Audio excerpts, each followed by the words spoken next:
Hi there. Thanks for tuning in. Today we're going to be doing an analysis and valuation of Ambra SA. So let's get started.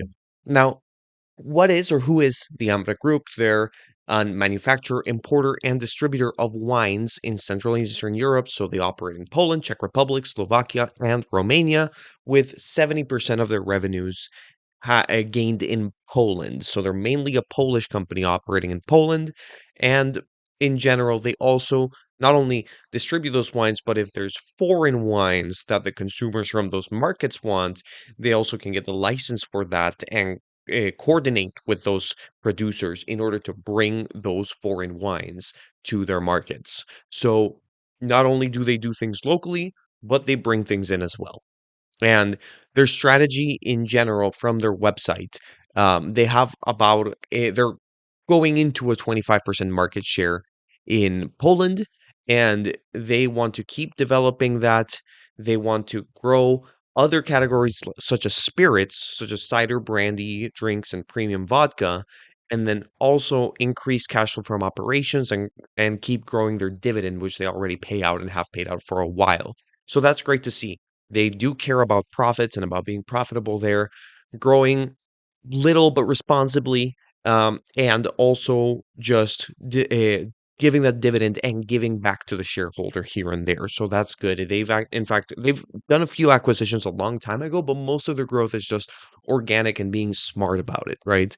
So we like to see that. If but one of those things is that I don't know much about the wine market in Poland, so I started doing a little bit of research there. And if you'll see here, the per capita alcohol consumption in Poland, wine is actually the third category below beer and spirits. So it's good that they're expanding into spirits because this seems to be a much larger market. Wine actually, even though laws on winemaking were softened in 2008, it still sort of trended downwards.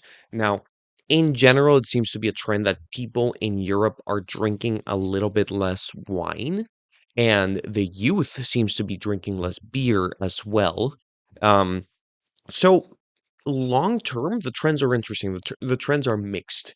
In general, because we're health conscious, because there's weight loss drugs now, people may decide to forego the alcohol consumption that they had before. So that's something interesting to watch out for because that actually affects every company that distributes beverages out there. However, specifically for the wine market in Poland, I found this report from Poland.wine, which seems to be a blog or website on just the wine market in Poland and also wineries in Poland and whatnot. And they say that 8% of the total alcohol consumption in Poland comes from wine. The reasons is the higher price of Polish wine, and Polish society is very price sensitive, so they're not really adopting, especially locally made wines. Basically, Polish wine itself is very expensive, so most of their consumption probably comes from cheaper international wines, probably the same as you see in your own country if you see these popular Australian wines like Yellowtail, Californian wines like Barefoot, etc. But they are saying, hey, maybe with that increased economic growth, which Poland's economy has grown pretty nicely, pretty consistently, you may see more wine consumption. However, because there's overall reduced alcohol intake by younger generations, you don't really know. And it may still just be kind of stagnant, which is good that then they are getting into other markets, into other countries, and then also looking into spirits, because that will diversify their income at the very least. So, let's look at the numbers here. So the revenue growth so far seems stellar, except for this last year, 2025. In general, though, these double digits or high single digits consistently through the last 10 years is very impressive. And now the growth has slowed a little bit, but when growth slows, I try to look at the margins and see if the margins are keeping steady or improving, and pretty much they are. If anything, they improved a little bit. The operating margin is also right around there with the historical average, and the same ish with the return on invested capital. It is a little lower in 2025, so you'd want to see sort of a return there. However, in general, it's pretty stellar growth all over the place here. And that brings confidence in how they operate things. The fact that they're growing their dividends consistently, that they have very little debt, that they are just pulling in profits all the time. This is something we like to see. So I'm going to do a discounted cash flow model here. Basically, what I'm going to say is that they're going to grow about 3.2% in perpetuity. That's the lower band of the estimates of growth for the Polish economy. So I'm just going to say, hey, you're going to grow along with the Polish economy in that rate, right? And my required rate of return is going to be 12.5%. This is 11% is what I usually do.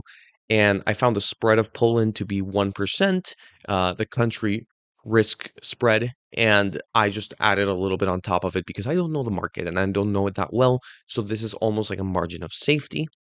And then in general, I'm just going to be saying the free cash flow ratio is going to be a little less than last year relative to the revenue, how much of revenue is turned to free cash flow. But then from there on, it's going to be growing pretty consistently at that 3.2% rate.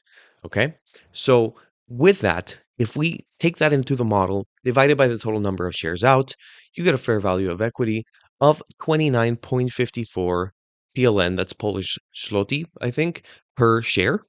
And then if you subtract the net debt, of which they have 100 million zloty, then you get a value post debt of 25.54 per share.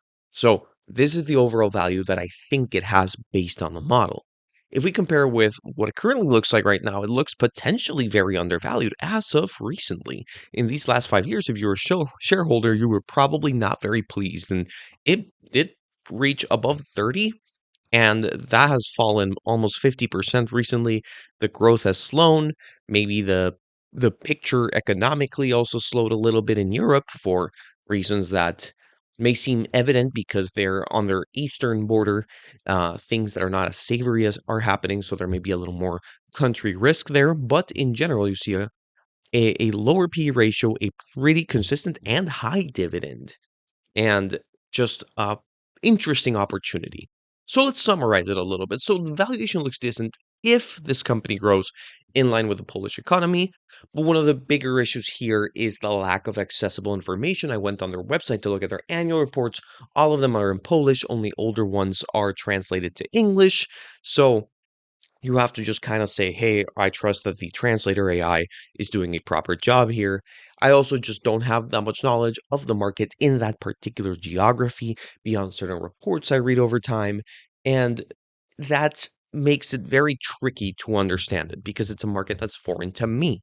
If I were to do further research here, one of the first things I would do is find a Polish friend and ask about those kinds of things. Do you consume wine? Does your family? What does that look like?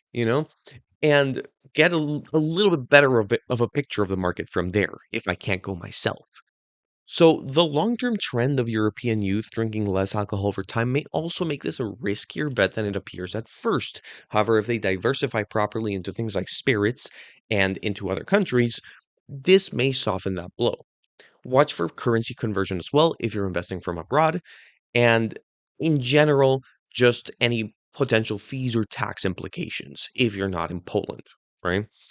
However, I still do like the company and I like the growth prospects. It's just something where you have to investigate a little more before pulling the trigger here, but I find it super, super interesting. So, in general, what I think here is just expand your circle of competence. I'm saying here, hey, this looks interesting, but it's a little bit outside of my circle of competence. The Polish market is outside of my circle of competence. The wine market in Europe, in particular, and in Eastern Europe, is a little bit also outside of my circle of competence. If I want to buy the stock, I need to do a little bit more research there and see what actually moves the business, how things move over there, what the prospects are, and what moves those prospects. So, in general, this is just saying, hey, whenever I analyze a new business, I need to know if it lays within or outside of my circle of competence. If it lays outside, I need to do the proper research to expand it. If it lays within, then I get to do a little bit less research and just hyper focus more on really picking and choosing there. With that said, thank you so much for watching. I hope you learned something from this video. It was very fun to investigate this company. And if you have any other viewer requests, please comment down below. I would love to do any requests that seem interesting to me. Don't forget to like and subscribe if you enjoyed this video, and have a great rest of your day.